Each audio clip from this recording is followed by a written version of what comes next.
तमिलनाडु के श्री अनंत कृष्णन जी, देश भर से पधारे हिंदी के समर्पित अधिकारीगण, विद्वज्जन, पत्रकारगण और सभा सभी राजभाषा विभाग दक्षिण संवाद के सुअवसर पर आयोजित कार्यक्रम में आप सभी को सादर नमस्कार, हार्दिक अभिनंदन और स्वागत। आज हमारे बीच हैदराबाद के लोकप्रिय जनप्रतिनिधि माननीय श्री किशन रेड्डी जी उपस्थित हैं, जिन्होंने सामाजिक कल्याण को लेकर जिनकी प्रतिबद्धता हम सबको प्रेरित कर रही है और जो मौजूदा में केंद्रीय कोयला एवं खान मंत्री हैं और उनके संरक्षण में ही आज का आयोजन संपन्न हो रहा है। आपका बहुत बहुत स्वागत है महोदय। मैं राज्यसभा के माननीय उपसभापति श्री हरिवंश जी का भी बहुत स्वागत करती हूँ। आपकी वैचारिक स्पष्टता, भाषाई सादगी और लोकतांत्रिक मर्यादा हम सबके लिए प्रेरणा है। माननीय मुख्यमंत्री श्री पवन कल्याण जी, तेलुगु सिनेमा के नायक से सामाजिक चेतना के दूत बनने तक आपकी यात्रा युवाओं के लिए प्रेरणा है। आपका मंच पर होना हमें उत्साहित करता है। आपका बहुत स्वागत और अभिनंदन। डॉक्टर पी माणिकम्बा दक्षिण भारत की प्रतिष्ठित हिंदी विद्वान, अनुवादक और शिक्षिका हैं, जिन्होंने हिंदी तेलुगु साहित्य को सेतुबद्ध करने में विशिष्ट भूमिका निभाई है। आपका कार्य हिंदीतर क्षेत्रों में हिंदी के विकास की प्रेरक मिसाल है। आपका बहुत बहुत स्वागत महोदया। Professor N.S. अनंत कृष्णन तमिलनाडु के समर्पित हिंदी प्रचारक हैं, जिन्होंने तमिल भाषी होते हुए भी हिंदी के प्रचार प्रसार को जीवन धर्म बनाया है। वे दक्षिण भारत में हिंदी चेतना के अग्रदूत हैं। आपका बहुत बहुत स्वागत।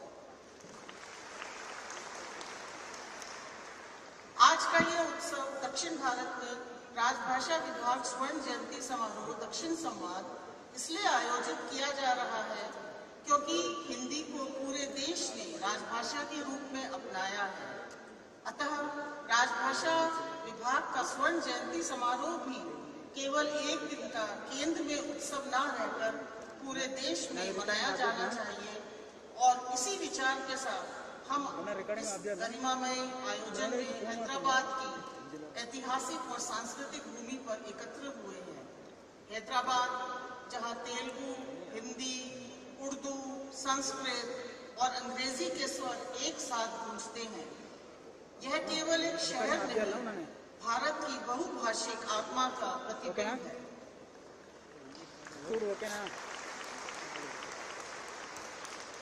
हम सब जानते हैं कि संविधान में हिंदी को राजभाषा के रूप में अपनाया गया, घोषित किया गया और इसके कार्यान्वयन के लिए विभिन्न सरकारों द्वारा विभिन्न कदम उठाए गए। पहले खेर आयोग की स्थापना हुई, उसके बाद 1963 में राजभाषा अधिनियम आया, उसके बाद राष्ट्रपति जी के आदेश 1968 के आए। तत्पश्चात केंद्रीय हिंदी समिति की बैठक में जो माननीय प्रधानमंत्री जी जिसके चेयरमैन होते हैं, उन्होंने इस बात की आवश्यकता महसूस की कि राजभाषा विभाग एक स्वतंत्र विभाग के रूप में उसका गठन किया जाए। अतः राजभाषा विभाग का गठन 26 जून 1975 को किया गया और इसका उद्देश्य था कि केंद्र सरकार के कार्यालयों, मंत्रालयों, उपक्रमों में हिंदी के प्रयोग का नियमित और अधिक इस्तेमाल हो। उस समय हम जानते हैं कि सरकारी दफ्तरों में अधिकतर काम अंग्रेजी में होता था और कर्मचारियों को हिंदी में काम करने का अभ्यास नहीं था।